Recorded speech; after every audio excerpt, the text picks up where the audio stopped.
Hello, everyone. Today's episode is on personal guarantees. What are they?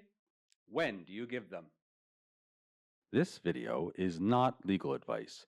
We recommend you retain a lawyer and receive legal advice for any questions you may have. In many situations, you enter into contracts as an individual. That is, you are signing the contract in your capacity as a person. In those cases, you are personally bound to the terms of the contract. If you fail to comply with the terms of the contract, then the liability for the breach of the contract will be yours as a person alone. Contracts in which individuals are usually personally bound include mortgage agreements, typically signed when you buy your primary residence.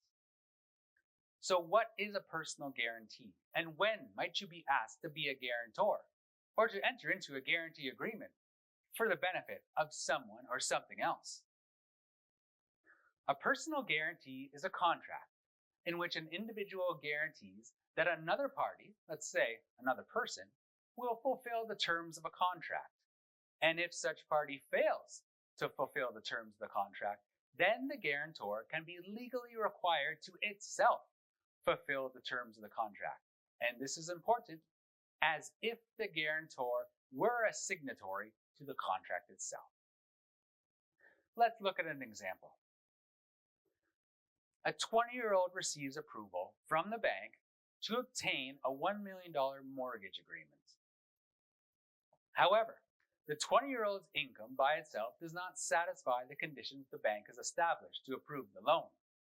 However, the bank has said that it will approve the loan if the parents of the 20-year-old agree to both guarantee the mortgage agreement for the 20-year-old. The parents are known to the bank, have sufficient wealth and income, and a good credit score, all sufficient enough to satisfy the bank's conditions. In situations like these, if the parents sign the guarantee agreement, they will be obligated to repay the entirety of the $1 million loan in the case their child does not pay it back.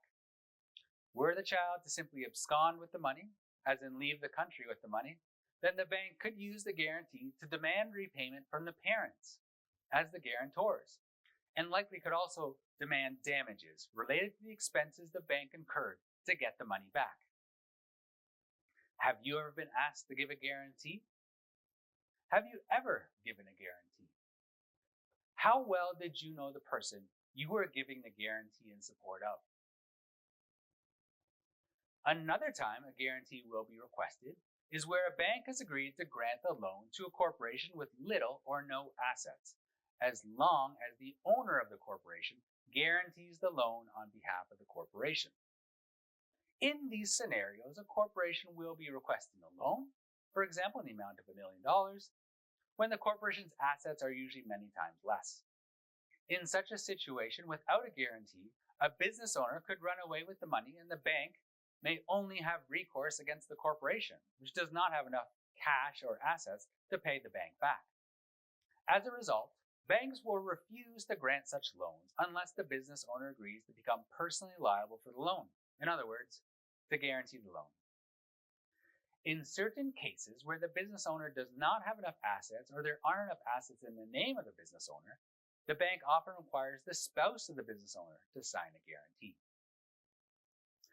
Parties who require guarantees, like banks, want to make sure that the guarantees will be enforceable in the case the bank ever needs to exercise its rights under the guarantee and require the guarantor to fulfill the terms of the contract they guarantee. A key way banks can make sure the guarantee will be enforceable is to require the guarantor to receive independent legal advice prior to signing the guarantee. In this way, in the case the bank enforces the guarantee, it potentially takes away a defense the guarantor could use to resist payment demands under the guarantee. That is, that they did not know what the guarantee was or what it meant for them legally to sign the guarantee. Independent legal advice will go a long way to ensure that defense has little chance to succeed. One last key item to keep in mind when signing a guarantee.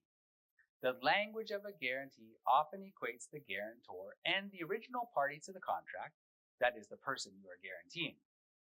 That means that if the person you are guaranteeing defaults on their loan, the bank doesn't have to pursue that person at all. They don't even have to try. Instead, they can make a demand directly of you as the guarantor. Have you received independent legal advice for the guarantees you signed? Looking back, did you know what it meant to sign a guarantee? In what business transactions have you engaged where you require a guarantee of another party? That's all for today. Until next time.